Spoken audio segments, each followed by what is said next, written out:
Hello friends, welcome to all of you. फिर से आज हम एक नए वीडियो को लेकर आए हैं और ये वीडियो हमारा है वैदिक मैथ्स का। इस वीडियो में हम सीखने जा रहे हैं कि अगर किसी भी नंबर को हमें मल्टीप्लीकेशन का एक तरीका असल में सीख रहे हैं हम। अगर हमें मल्टीप्लाई करना है किसी भी नंबर को 11 से, 111 से या 1111 से, तो इसका शॉर्ट फॉर्म या शॉर्ट नियम क्या है, या बहुत देखते हुए हम निकाल सकते हैं आंसर इसको सेकंड के अंदर। तो वैसे तो ये देखने में बहुत लेंदी लगेगा, जैसे कि अगर हम देखें इस क्वेश्चन को 43 को हमें मल्टीप्लाई करना है 11 से, या 52 को मल्टीप्लाई करना है 11 से, या 341 को हमें मल्टीप्लाई करना 111 से। तो ये क्वेश्चन हमें देखने में थोड़ा सा लगेगा कि समय लेगा, बट इसको देखने के बाद, इस तरीके को देखने के बाद हम इसे सेकंड में निकाल सकते हैं आंसर। तो आइए सीखते हैं इसको कि हम कम समय में इसे कैसे निकाल सकते हैं। तो सबसे पहले इसको देखते हैं। पहला क्वेश्चन जो हमारा है 52 इंटू 11।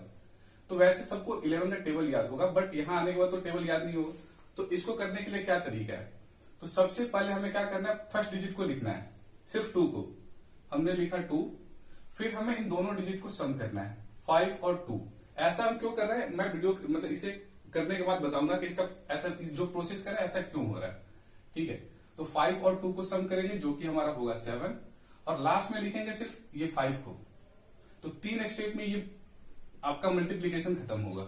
जब 2 डिजिट का होगा और 11 से मल्टीप्लाई करना होगा तो 3 स्टेप में आपका खत्म होगा। सबसे पहला स्टेप है 2, सेकेंड स्टेप में हम दोनों का सम लिखेंगे, जैसे इसको समझ लिए दोनों का सम, और फिर तीसरे स्टेप में लास्ट डिजिट को हम लिख देंगे। इसी का शॉर्ट नियम ऐसे लोग बताते हैं कि इसको 2 लिख दीजिए पहले, फिर 5 लिखिए और बीच में दोनों का सम। तो ठीक है, ये एक छोटा सा नियम होता है, इसको भी आप देख लीजिए कि ऐसा ही करते हैं, बट इसको क्यों ऐसा करते हैं इसको भी समझते हैं हम लोग आज। आइए इसको समझते हैं कि हमने ऐसा क्यों किया है। तो सबसे पहले हम इसको देखते हैं बेसिक तरीके से। ये हमारा बेसिक तरीका ही है, जैसे 52 को हमें मल्टीप्लाई करना है 11 से। तो हमने ऐसा क्यों किया, इसको देखिए, यहां से आपको बिल्कुल समझ में आ जाएगा कैसा हमने क्यों किया। इसका प्रोसेस आपको पता होगा कि 1 से करेंगे तो आएगा 2, फिर आएगा 5, फिर 1 से करेंगे तो 2, और फिर आएगा 5। अब यहां तक तो सिंपल था, यही स्टेप हम यहाँ फॉलो कर रहे हैं। जैसे हमने पहले डिजिट पे क्या लिया, सिर्फ 2 को लिया, क्योंकि यहाँ कुछ नहीं आता, हमने 2 को लिया। सेकंड स्टेप में हम क्या किया, 5 और 2 को ऐड किए हैं। यही चीज हमने यहाँ रिपीट किया था कि 5 और 2, हमारा सेकंड स्टेप क्या था, दोनों को सम करना, और थर्ड स्टेप में क्या था हमारा, सिर्फ 5। तो ये आ गया आपका आंसर, और सेम आंसर हमारा है। इससे पता चलता है कि हमारा आंसर सही है। ठीक है, आइए फिर इसे नियम को अप्लाई करिए और सेकंड का आंसर बताइए आप जितना जल्दी हो सकता है। तो ये क्वेश्चन है 43 को 11 से मल्टीप्लाई करना है। तो सेम प्रोसेस, फर्स्ट जो स्टेप हमारा वो 3 को लिखेंगे, नेक्स्ट स्टेप हमारा क्या होगा, दोनों का सम 4 और 3 दैट इज 7, और लास्ट स्टेप में हमारा सिर्फ 4 को लिख लेंगे।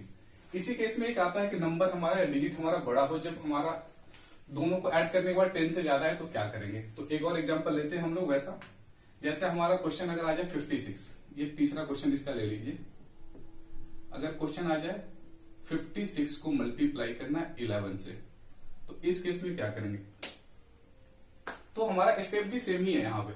सबसे पहले हम क्या कर रहे थे, हम पहले डिजिट को लिख रहे थे 6 को, हमने लिखा 6।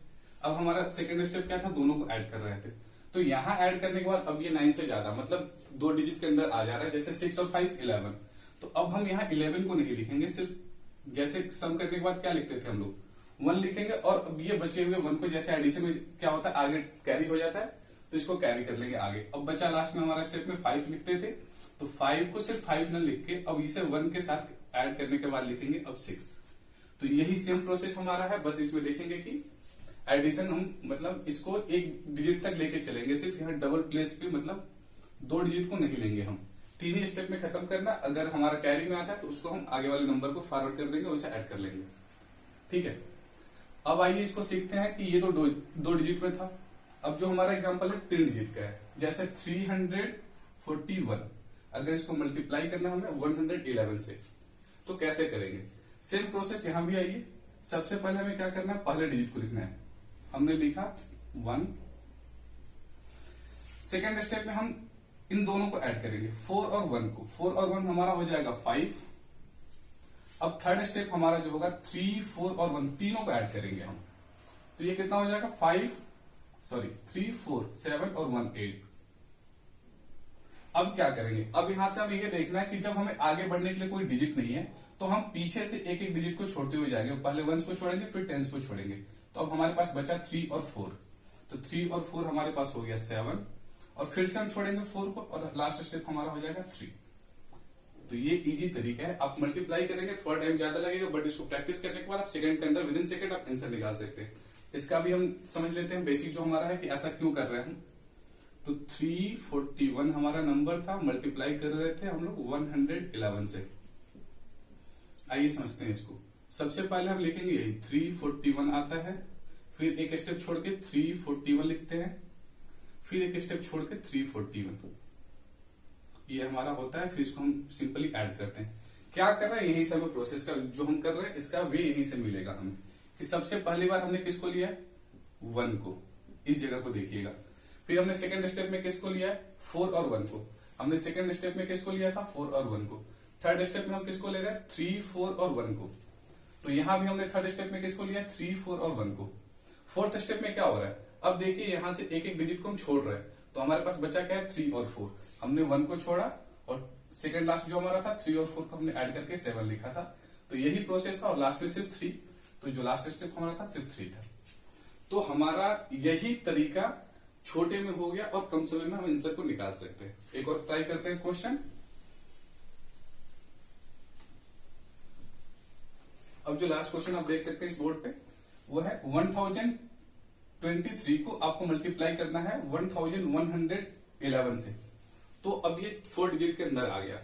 तो सेम प्रोसेस को अप्लाई करिए, बट हमारा जो बार है इसका नियम यही है, देख लीजिए। यहाँ छोटा सा नियम मैंने लिखा है, maximum number of digit in large group is equal to number of ones. इसका मतलब ये है कि जो हमारा मैक्सिमम ग्रुप जो बन रहा है वो किसके बराबर होगा, तो जितना 1 है उतना।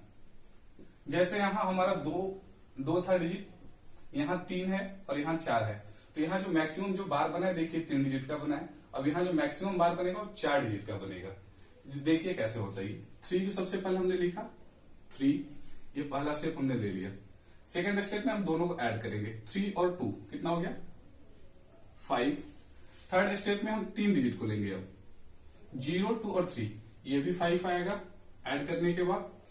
और 4 देखिए, अब यहां हमारा बार का जो मैक्सिमम स्ट्रेंथ है कितना हो गया, 4। हमने चारों नंबर को एक बार के अंदर ले लिया, क्यों, क्योंकि हमारा जो ये 11 का नंबर है वो 4 है। 1 कितनी बार है यहाँ पे, 4। तो हम कितनी बार जा सकते हैं मैक्सिमम डिजिट को सम करने के लिए, 4 डिजिट को हम सम कर सकते हैं। तो अब कितना हो जाएगा, 1 और 2, 3 और 3, 6। अब हमारे पास नंबर नहीं है कि हम आगे बढ़ पाए, तो एक एक नंबर को छोड़ते हुए चलेंगे। तो हमने सबसे पहले किसको छोड़ेंगे, 3 को, यूनिट डिजिट पे वो है। तो हमारे पास बता 1, 0 और 2, ये कितना हो जाएगा, 3। एक डिजिट को और छोड़ेंगे, 1 और 0, सम करने पे कितना आएगा, 1। और फिर से 0 को छोड़ने के बाद ये रहा 1। तो बहुत कम समय में ऐसे मल्टीप्लीकेशन को आप कर सकते हैं। हर जगह तो नहीं मिलेगा, बट जिस जगह आएगा आपके लिए हेल्प करेगा एग्जामिनेशन के अंदर या किसी भी जगह पे। तो ये हमारा प्रोसेस, आप चाहो तो इसका प्रोसेस भी सेम अप्लाई करके, वो जो हमने किया था बेसिक फॉर्मेट, किसी भी नंबर को ले लीजिए यहाँ पे पहले और उसको 11 से मल्टीप्लाई करिए जितनी बार लेते हैं। यही एक हमारा बेसिक फॉर्मेट है। इसी बेसिक फॉर्मेट को हमने एक इसको ट्रिक कहिए, वैदिक मैथ कहिए, इसको इसमें हमने अप्लाई कर दिया। अगर कोई प्रॉब्लम आया हो या कुछ पूछना हो तो इसमें आप कमेंट कर सकते हैं। Thank you.